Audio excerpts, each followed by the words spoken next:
আলহামদুলিল্লাহ। প্রিয় ভাইরা, আপনারা ইতিমধ্যে শুনেছেন আপনাদের এই চৌয়ারার একজন সন্তান, এই এলাকারই মানুষ, তার গ্রাম হচ্ছে মাটিয়াড়া পূর্বপাড়া। তার আগের নাম ছিল আদিত্য পাল, তার বাবার নাম বিজয় চন্দ্র পাল, মায়ের নাম জন্না রানী পাল। সে জেনে বুঝে সজ্ঞানে কারো প্ররোচনা ছাড়াই ইসলাম গ্রহণ করার সিদ্ধান্ত নিয়েছে। সে এখানে এপিডেপিতে সেটা বলেছে। বাংলার জমিনে এমন কিছু আল্লাহর বান্দা তো আছে যারা আল্লাহ ছাড়া কারো আইন মানে না। আজ পর্যন্ত তারা আল্লাহ ছাড়া কারো আইন মানতে রাজি হয় নাই, বরং যারা জালেম তাদের সাথে এখানে দ্বন্দ্ব। তাই আল্লাহর আইনের কথা চিরদিন বলার কারণে আল্লামা সাইদিকে তারা রাজাকার বানাইয়া জেলে দিছে। আল্লামা সাইদি রাহেমাহুল্লাহ যদি আল্লাহর আইনের কথা বাগের মতো হুঙ্কার দিয়ে বুক উঁচিয়ে মুখ ফুলিয়ে এভাবে না বলতেন, তাহলে আল্লামা সাইদি শুধু নামাজ রোজার ওয়াজ করলে জেলে যাওয়া লাগতো না। যদি উনি তাবিজ তোমার দিতেন, জিকির আজকার করতেন আর মুরিদ বানাইতেন, ওনার মতো মুরিদ বাংলাদেশে কোনো পীর সাহেব পাইতো না।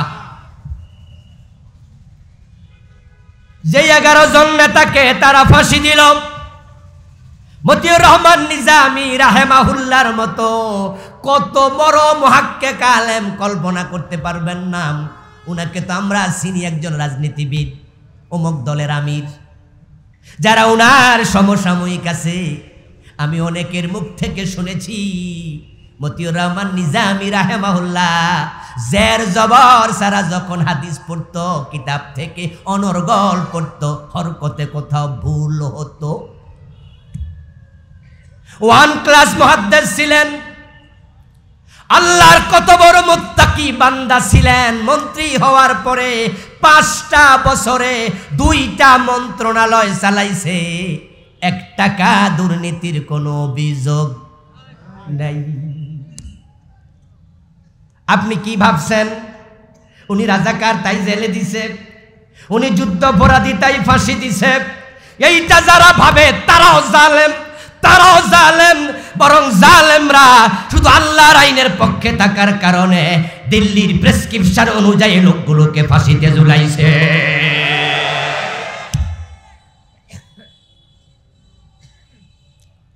যেই লোকেরা 5 বছর মন্ত্রী থাকাকালে 1 টাকা ঘুষ খায় না, লুট করে না, এতে বোঝা যায় তাদের অন্তরে আল্লাহর ভয় কত বেশি। আর যেই লোকের অন্তরে আল্লাহর ভয় আছে, সে অন্য মানুষের বাড়িতে আগুন দিতে পারে না। যার অন্তরে আল্লাহর ভয় আছে, সে মানুষ হত্যা করতে পারে না। এই লোকগুলা যে আল্লাহরে ভয় করত, তার প্রমাণ তো আমরা দেখেছি। 5 বছর মন্ত্রী 1 টাকা লুট করে নাই, খায় নাই। আর তোমরা যারা তাদের দোষ দিছ, তাদেরকে ফাঁসিতে ঝুলাইছ, তোমরা যে কত বড় লুটতরাজকারী, লুণ্ঠনকারী, এটা তোমরা নিজেরাই তো বলেছ। নেত্রী নিজে বলছে তার বাড়ির ফিয়ন হলো 400 কোটি টাকার মালিক, ঠিক কিনা? বলে নাই? বলে নাই? নিজেই বলেছে যে আমার বাড়ির পিয়ন 400 কোটি টাকার মালিক। আমার প্রশ্ন, পিয়ন যদি 400 কোটি টাকার মালিক হয়, তাহলে বাড়িওয়ালা কয় কোটি টাকার মালিক? হিসাব করতে পারবেন না। কারণ এসালম গ্রুপ ইসলামী ব্যাংকের 18টি শাখা থেকে টাকা পাচার করেছে 80,000 কোটি। ব্যাংকের আরো শাখা আছে, SIBL আছে, আল আরাফা আছে, আরো কত ব্যাংক তারা লুট করেছে। এই লুট একা এসালম করে নাই, এই লুটের পেছনে বাংলাদেশ যারা চালাইছে তাদেরও কালো হাত আছে না নাই? আর যাদেরকে তোরা রাজাকার বললি, ফাঁসি দিলি, যুদ্ধাপরাধী বলে 5 বছরে 1 টাকাও দুর্নীতি করে নাই, এতে বোঝা যায় লোকগুলোর অপরাধ শুধু একটা, আল্লাহর জমিনে আল্লাহর দিন কায়েমের কথা বলা। ইসলাম পুরা না মানলে ইমানই তো থাকে না। আপনারা অর্ধেকটা ইসলাম নিয়ে আল্লাহর কাছে যাবেন না। মানতে গিয়ে যেখানে ভুল হয় ওখানে তাওবা করেন। অর্ধেক মেনেছেন, অর্ধেক মানেন নাই, আপনি মুমিন নন, এটা আল্লাহর কথা। আফাতুমিনুনা বিবাদিল কিতাব ওয়া তাকফুরুনা বিবাদিন ফামা সাজা। ইসলামের কোরআনের কিছু মানবা, কিছু মানবা না, তোমার কোনো পুরস্কার আমি আল্লাহর কাছে নাই। ফামা সাজা, কোনো প্রতিদান নাই। ইল্লা খিজিউন, যেটা আছে সেটা হলো শুধু লাঞ্ছনা, শুধু গঞ্জনা।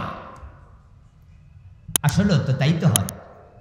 এই যে আপনাদের বাড়ি সোয়ারা বাজারের পাশে, অনেকের বাড়ি সুয়াগাজী বাজারের পাশে, মাগরিবের পর আপনার বউ আপনাকে বলল ঘরের মাঝে তো মোমবাতি নাই, এটা মোমবাতি নিয়ে আসো তো, কখন কারেন্ট চলে যায় বলা তো যায় না।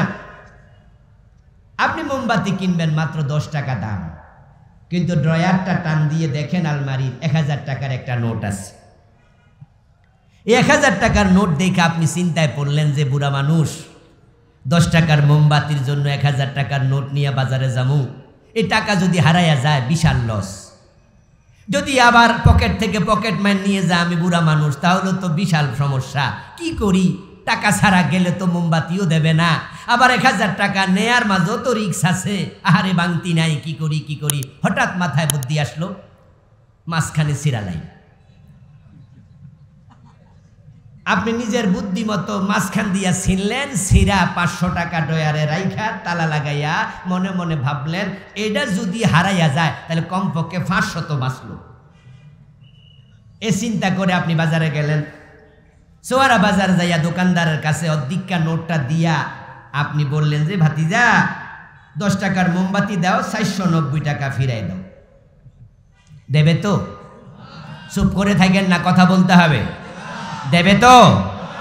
বরং দোকানদার চোখ বড় কইরা চাইয়া কইব, চাচা কি কাম করলেন এটা?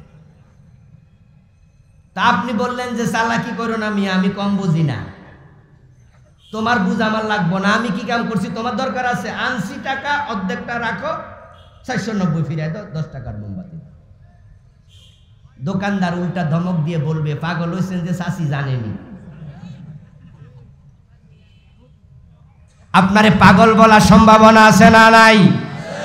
আল্লাহ বলছে কোরআনের কিছু মানবা না, ফামা জাযা। অর্ধেকটা ইসলাম লই আমার কাছে এসো না, কোনো প্রতিদান নাই, ইল্লা খিজিউন, যেটা আছে সে লাঞ্ছনা।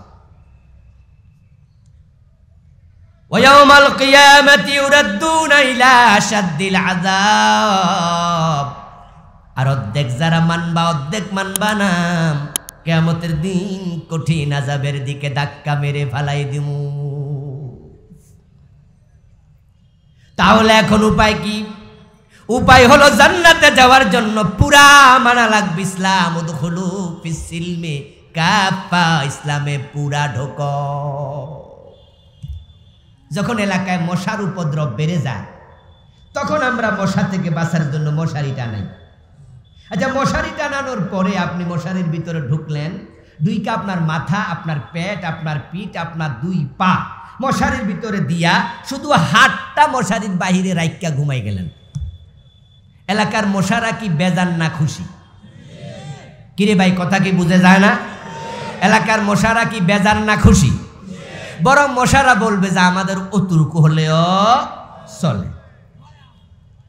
এবার মশারা এলাকার লোকদেরকে দাওয়াত দেবে, গান গাইয়া গাইয়া সতীর্থদেরকে ডেকে বলবে যে এখানে জিয়াফত চলছে, তোমরাও অংশগ্রহণ করো।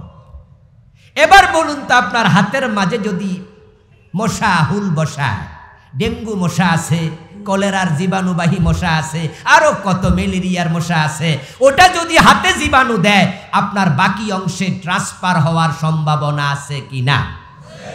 তো তুমি কত বড় ব্যাককল, তুমি হাত একটা বাইরে রাখছো কেন?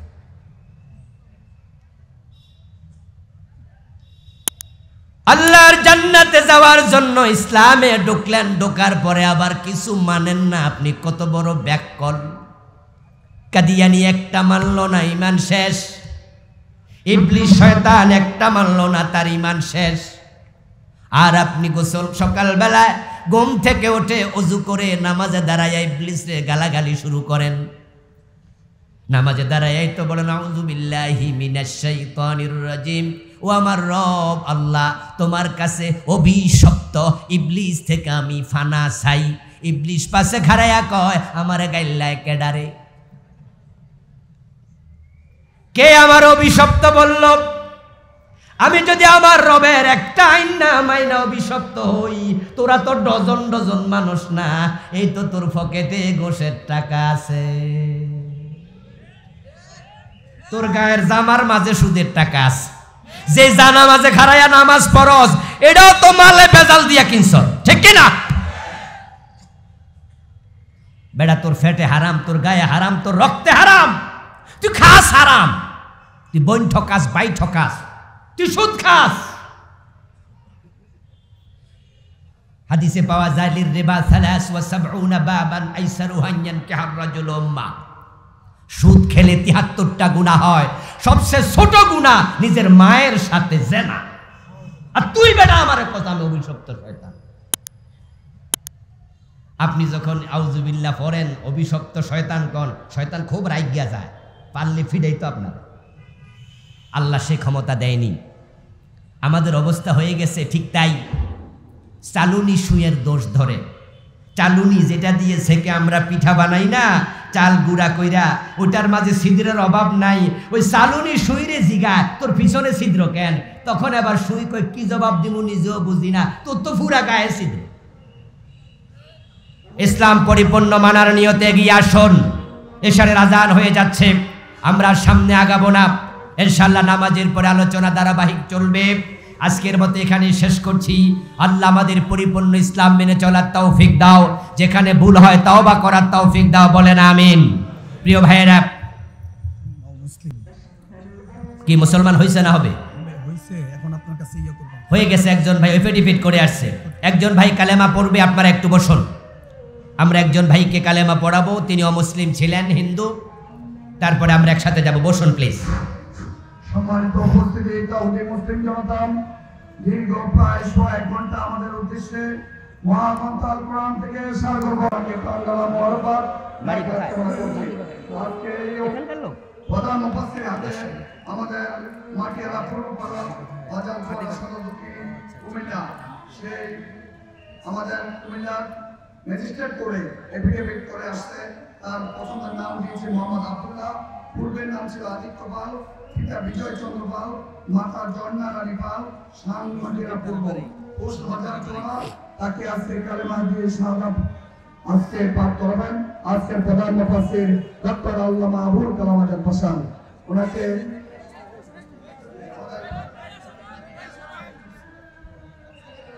আমাদের অতিথিবৃন্দ আছেন, সকলে স্টেজে বসুন। আমরা একটু সর্বশেষ তাকে সম্মান করি। সে যেহেতু স্বেচ্ছায় সরকারে বাংলাদেশের ম্যাজিস্ট্রেট করে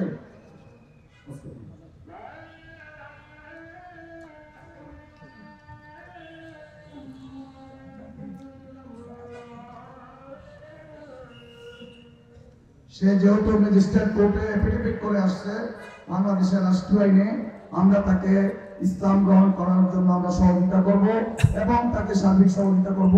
এই বিষয়ে আমাদের প্রধান মুফাসসির সর্বশেষ কথা বলার জন্য অনুরোধ করছি। আলহামদুলিল্লাহ। প্রিয় ভাইরা, আপনারা ইতিমধ্যে শুনেছেন, আপনাদের এই চৌয়ারার একজন সন্তান, এই এলাকারই মানুষ, তার গ্রাম হচ্ছে মাটিয়াড়া পূর্বপাড়া। তার আগের নাম ছিল আদিত্য পাল, তার বাবার নাম বিজয় চন্দ্র পাল, মায়ের নাম জর্না রানী পাল। সে জেনে বুঝে সজ্ঞানে কারো প্ররোচনা ছাড়াই ইসলাম গ্রহণ করার সিদ্ধান্ত নিয়েছে। সে এখানে এফিডেভিটে সেটা বলেছে এবং সে নতুন করে যে নাম সে পছন্দ করেছে সে নামটা হলো মোহাম্মদ আব্দুল্লাহ। মাশাআল্লাহ পড়েন সবাই। আল্লাহ তাকে আল্লাহর গোলাম হিসাবে কবুল করুন, বলেন আমিন। আমরা তাকে এখনই শাহাদা পাঠ করিয়ে আমাদের সাথেই মুসলিমদের দলে সম্পৃক্ত করতে চাই। অজু করছো? অজু করছো? মাশাআল্লাহ।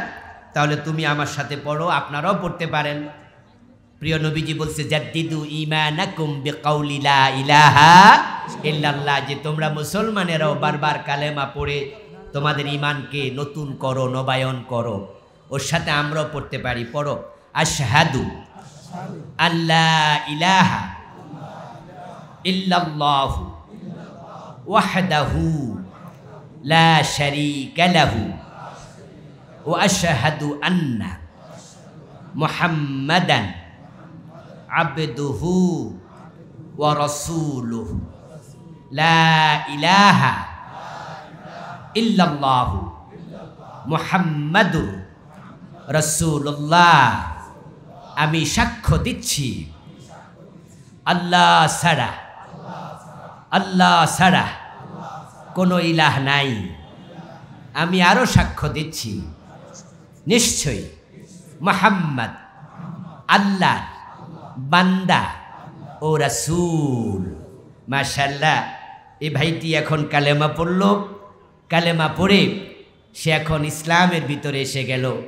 হাদিসে পাওয়া যায় ইন্নাল ইসলামা ইয়াহাদিমু মা কানা ক্বাবলাহু, যখন আল্লাহর কোনো বান্দা ইসলাম গ্রহণ করে আল্লাহ তার আগের জীবনের সব গুনাহ মাফ করে দেয়, সে নিষ্পাপ হয়ে যায়।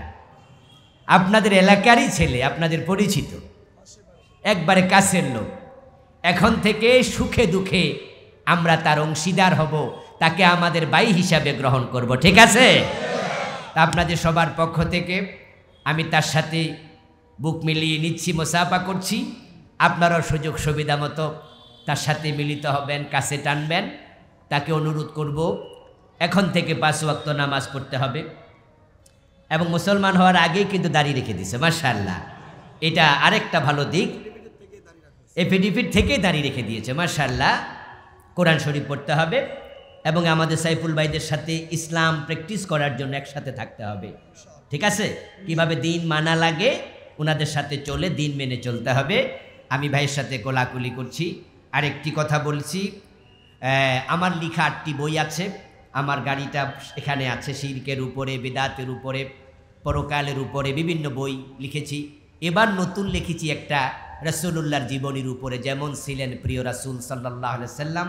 গাড়ি থেকে সংগ্রহ করবেন, নামাজের পরে আবার ফিরে চলে আসবেন। ডক্টর হিফজুর রহমান হাফেজাহুল্লাহ, বিখ্যাত আলেম, তিনি অলরেডি উপস্থিত হয়ে গেছেন। নামাজের পর আবার ফিরে আসবেন। আসসালামু আলাইকুম ওয়া রাহমাতুল্লাহ। ভাইয়ের সাথে আমরা মুসাফা করছি, বুক মিলাচ্ছি। আর ড্রাম রাখা আছে মাহফিলের জন্য, যে যা পারেন সহযোগিতা করে যাবেন। মহিলা প্যান্ডেলও ড্রাম রাখা আছে, মা বোনরা আপনারাও সহযোগিতা করুন।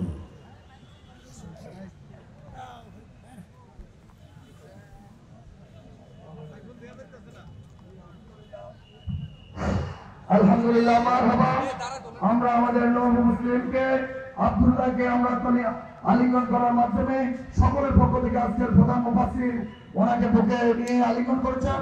আল্লাহ তাআলা যেন তাকে দ্বীনের খাদেম হিসেবে কবুল করেন। সবাই বসুন, এখানে নামাজ হবে, সালাতুল ইশা 7:30 হবে। এরপরে আমাদের প্রধান আলোচক, বাংলাদেশের নন্দিত আলোচক, বিশ্ববরণ্য আলেম আল্লামা ডক্টর হিফজুর রহমান সাহেব, অনেক আগে এসে তিনি চুয়াড়া মাদ্রাসায় তিনি আছেন, তিনি অলরেডি এখন এসে পড়বেন।